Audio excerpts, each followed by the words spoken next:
Here I have Motorola Moto G41, and today I'm going to show you how to record screen on this device. So firstly you have to go to the upper bar, and here you have to find the button screen record.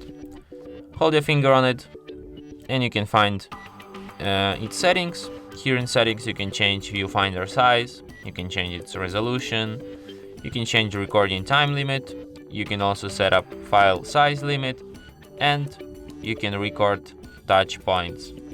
So to start recording, just tap on this button once, tap start, and after the countdown recording starts, you can, for example, enable microphone here, so you can record microphone, system sounds, mic and system sounds.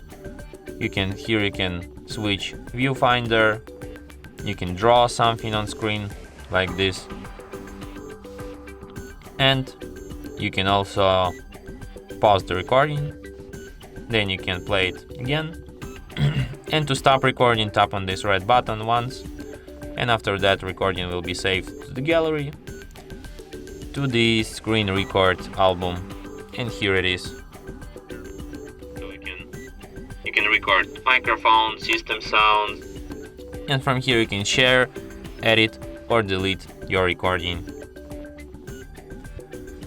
And that's it. Thanks for watching.